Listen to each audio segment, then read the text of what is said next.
Hi, I'm Rosa Carter, and I'm here to discuss my meeting that I had with the Missionary and Deaconess Board at the Happiness Baptist Church located on Spotswood Trail in Ruckersville, Virginia.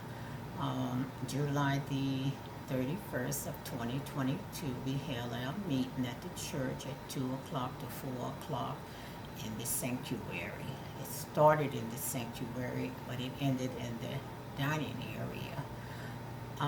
The purpose that we have the missionary and the deaconess board is because it's been going on for many, many years at the church. It started with an elderly lady, and she trained us to become missionaries, and she was also a deaconess as well. So we got a lot of training from an elderly lady who was a member of the church for years.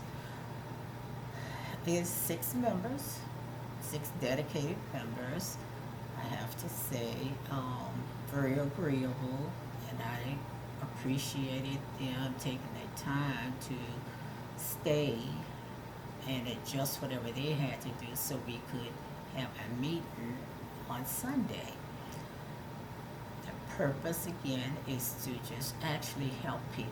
It's more like a calling, and it gives us satisfaction that we are able to help people that's in need. So we help the needy regardless if it's a church member or if it's someone on the outside of the church. It really just doesn't matter. If they request the help and we know that they need the help, then we are there to help them through that hardship.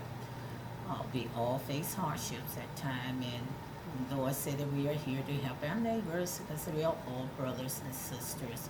So that's what our focus is as far as the purpose of the group, and we hope that it's going to be long term.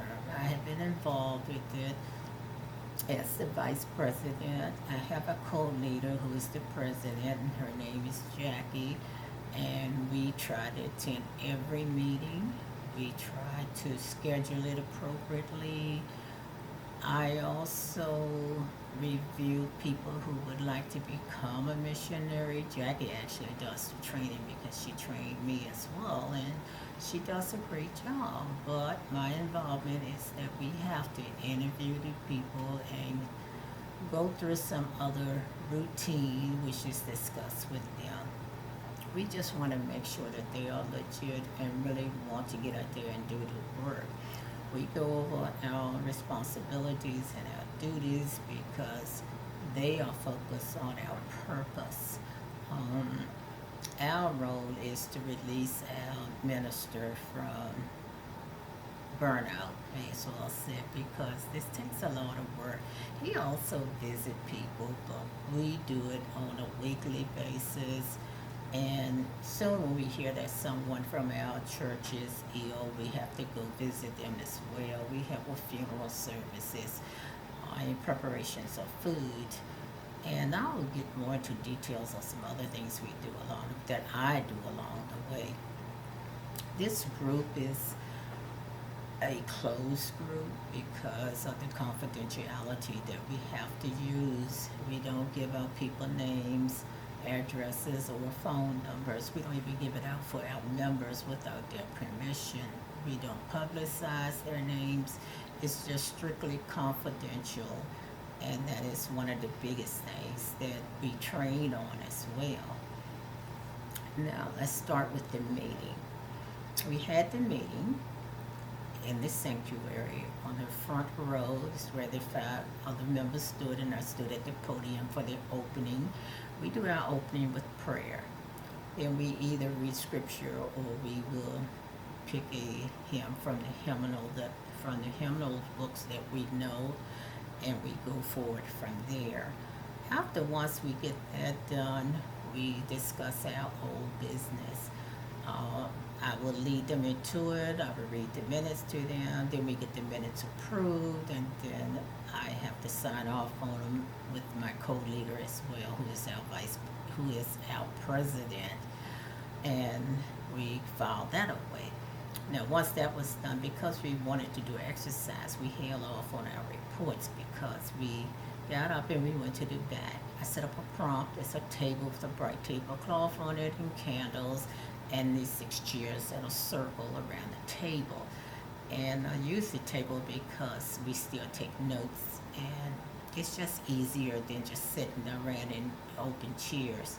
So we sit at the table and the exercise consists of three phrases that was put in a container. And the three phrases was duplicated, so it had six of them. And I did this because we used pairing, and we had three different groups, and each of us pulled a phrase out. So whoever got the same phrase was paired up with that person. And they took a few minutes to discuss their phrase or their word that they had, and then they had to discuss what they had received from the container to the group. So it was very interesting, but it kept everybody involved. It wasn't anything that was set up previous because no one knew anything about it. So we was truthfully, they were open on what we discussed, and that was really nice because it opened them up more. It made it easier for everyone to be able to talk to each other and to get to know each other better. I don't care how long we've been in the groups together, we still have those that try to keep off to themselves at times. So we prevent this with this exercise, and it worked out pretty well. I enjoyed it, and it was a learning skill on how to be able to connect with each other because we have to connect to a lot of people when we go outside of the building and do our visitations as well. It brought a closeness, so it was basically to help with bonding relationships in our group. What I learned from it the most is how easy it was for them to cooperate the ideals together and their reports together, and they gave their reports one at a time without any hesitation, and it was just great to see that they were able to do that. I learned that if you don't hold authority over people, you can get things done much quicker. So in closing, I want to say it was a great learning experience for me, and I learned that people get closer to you when you can show them respect and not authority. So as First Peter 4:9 said, use hospitality one to another without doing it grudgingly. And I just want to say, stay blessed and have a great day.